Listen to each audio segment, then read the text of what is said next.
development and product type cycle එක යටතේ අපි step පහක් යටතේ ඉගෙන ගමු. හරිද? number 1 drug discovery process. ඕකට තමයි වැඩිම කාලයක් යන්නේ. අවුරුදු අඩුම ගානේ සාමාන්‍ය තත්ත්වයේ ගියොත් අවුරුදු 5කට වඩාවත් යනවා. pre-clinical studies කරනවා. එතකොට drug එක discover කරා pre-clinical කියන්නේ සත්තු. අපි ඒක බලමු. clinical කියන්නේ මිනිස්සු. ඊට පස්සේ එහෙම කරා කියලා අපිට පාවිච්චි කරන්න බෑ. මිනිස්සු දාලා ටෙස්ට් කරා, සත්තු දාලා ටෙස්ට් කරා, ඊට පස්සේ මිනිස්සු දාලා ටෙස්ට් කරා කියලා බෑ. ඒවට approval ගන්න ඕනේ. ලෝකේ regulatory approval ගන්න ඕනේ. ඊට පස්සේ විකුණලත් ආපහු බලන්න ඕනේ ටෙස්ට් කරන්න ඕනේ. ඒතර ඕක තමයි cycle එක වෙන්නේ. හරි. drug discovery process. අපි යමු පළවෙනි step එකට drug discovery process. දැන් the drug discovery is the search for compound that can help treat cure disease. ඒතර මේකෙදි අපි කෙමිකල් එකක් හොයාගන්න එක තමයි මුලින්ම කරන්නේ. මම මේ තියෙන ඔක්කොම ඒ විදිහටම කියන්නේ නැහැ. කෙමිකල් එකක් හොයාගන්න එක තමයි කරන්නේ. ඒතකොට ඕකට මොලිකියුල් එකක් හොයාගන්න වෙයි. මොලිකියුල් එක හොයාගන්න ක්‍රම දෙකක් තියෙනවා.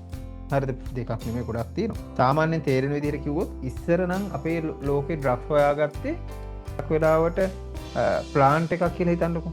මේ ප්ලාන්ට් එකේ මේ ප්‍රොපර්ටි එක තියෙනවා. එහෙනම් මේ ඩ්‍රග් එක මේකේ ඇති කියලා තමයි ඉස්සර ඩ්‍රග් හොයාගත්තේ. දැන් උදාහරණයක් මම ඔයාලට කිව්වොත් එහෙම ඔයාලා හැමෝම දන්නවා ඇති වෝෆරින් කියලා ඩ්‍රග් එකක් තියෙනවා. ඔය මේ ලේ කැටි ගහන පේෂන්ට්ස්ලාට දෙන වෝෆරින් කියන ඩ්‍රග් එක හොයාගත්තේ මම ඉස්සරහට ඔයා පෙන්නනවා වීඩියෝත් පෙන්නනවා. ගොවියෙක්ගේ ෆාම් එකක හරක් එකපාරක් මැරෙන්න ගත්තා. දැන් මේ මනුස්සයාට මේක ප්‍රශ්නයක්. හැම හරකම් මැරෙන්නෙත් නැහැ. එක ඒරියා එක තනකොළ කන සෙට් එකක් තමයි මැරෙන්නේ. ගිහිලා බලද්දි මැරලා තියෙන්නේ ලේ එළියට දාගෙන අර ලේ පෙරාගෙන තමයි මැරලා තියෙන්නේ. මේක මනුස්සයට හැමදාම මේක මේ වගේ දකින්න. දැන් හරි ප්‍රශ්නයක්.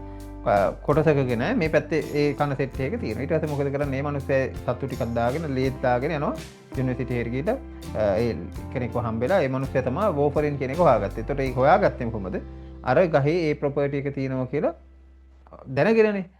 එහෙම තමයි ඉස්සර ඩ්‍රග් හොයාගත්තේ. ඒතකොට දියවැඩියාවට සීනි මිනිස්සු කියනවා සීනි වලට මේ ප්ලාන්ට් එක කෑවම හරියනවා කියලා. ඒ ප්ලාන්ට් එකේ එහෙම එකක් තියෙනවද කියලා හොයාගන්නවා. ඕක තමයි පරණ රිසර්ච් මෙතඩ් එක. තාමත් ඒක කරනවා. නැත්තේ නෑ. ඒක නවත්තලා නෑ. තාමත් ඒක කරනවා.